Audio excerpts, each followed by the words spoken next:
Here is the news at 4. First, the highlights. Lagos State Governor inaugurates 144 units of 1 and 2 bedrooms flat, 60 apartments in Mautu, Amuwodofi. Federal government approves exemption of small businesses, manufacturers, farmers from paying withholding tax. Under foreign policy, police fires tear gas at anti-government protesters in Kenya. In sport, Nigeria Wrestling Federation unveils 6 athletes at 2024 Olympics Games in Paris. Now the details. I am Taiwo Baruwa.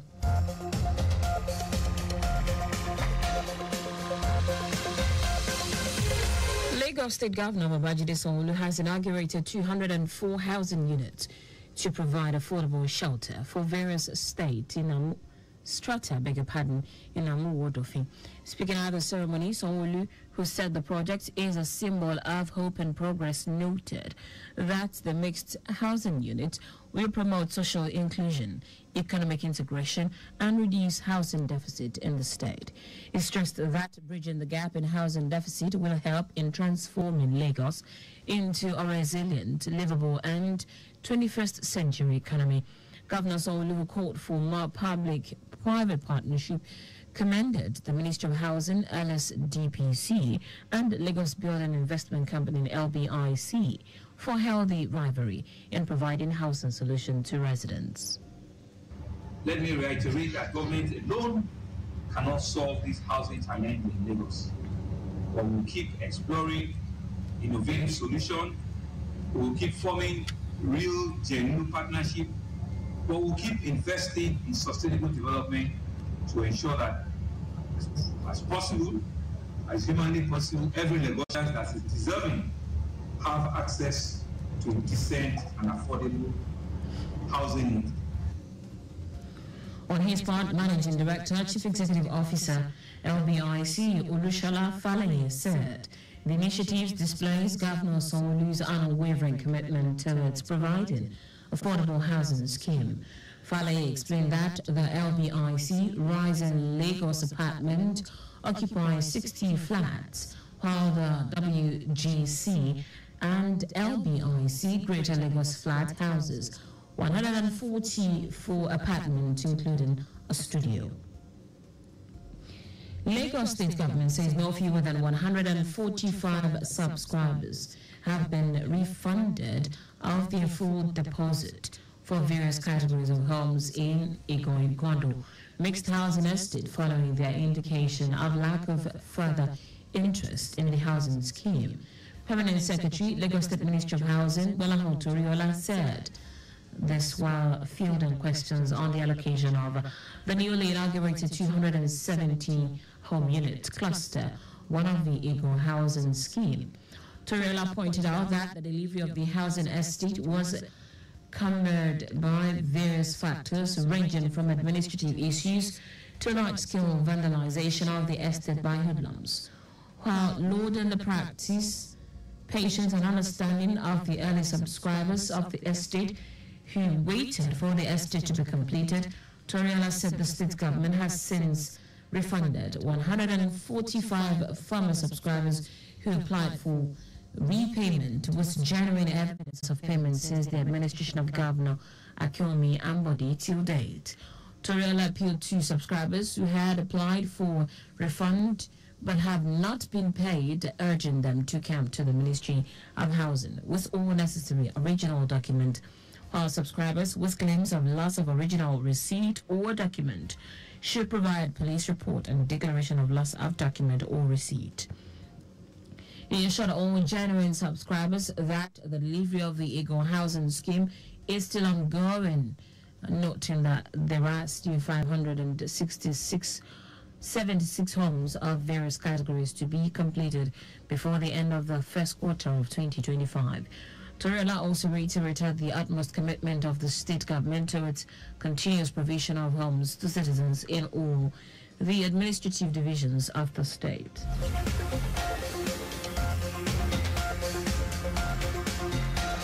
The Lagos State government has restated its commitment to create an economy where investment is real and ensure ease of doing business, social stability for both local and foreign investors.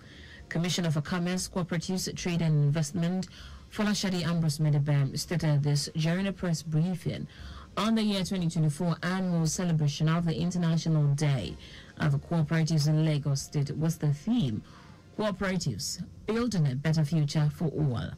Ambrose Medebem, who was represented by Permanent Secretary in the Ministry, Olubenga Yola, said this year's celebration, in conjunction with Lagos State Cooperative Federation, LASCOFED, will be guided by a shared vision and common understanding of the desired outcomes.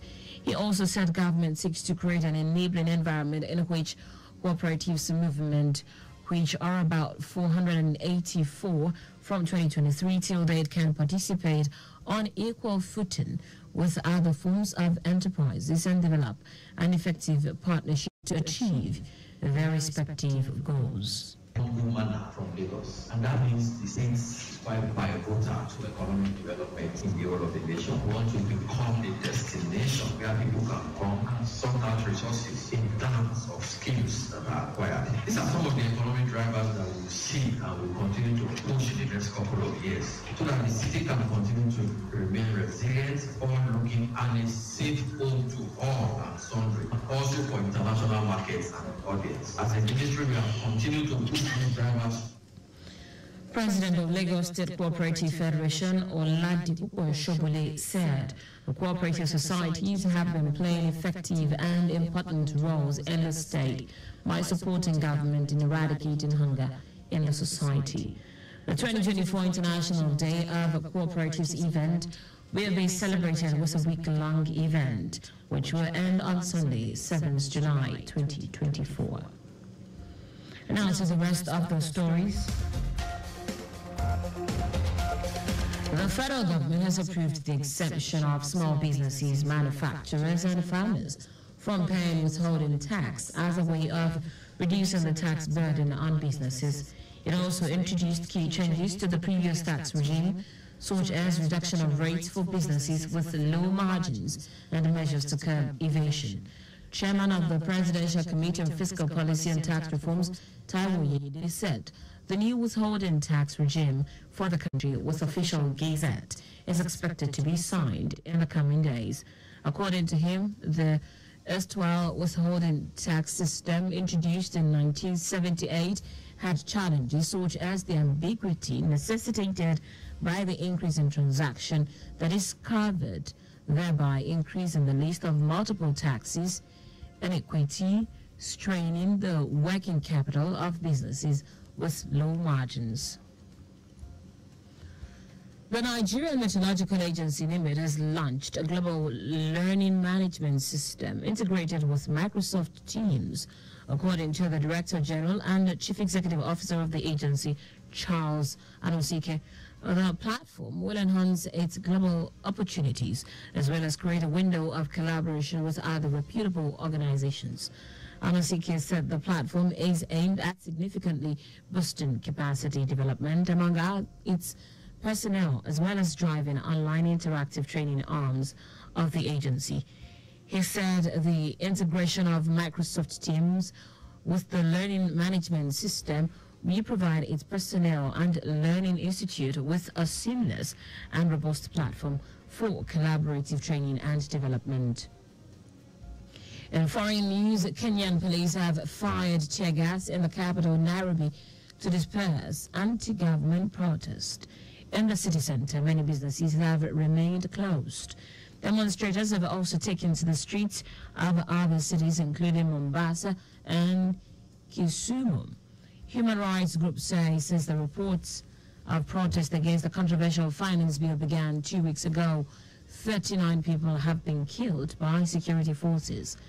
President William Ruto has since dropped the proposed tax increases, but the demonstrations have morphed into calls for him to resign and anger over police brutality.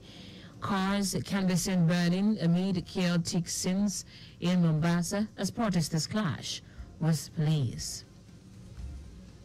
In sport now, the Nigeria Wrestling Federation has unveiled 6 athletes that will fly the country's flag at the 2024 Olympic Games in Paris.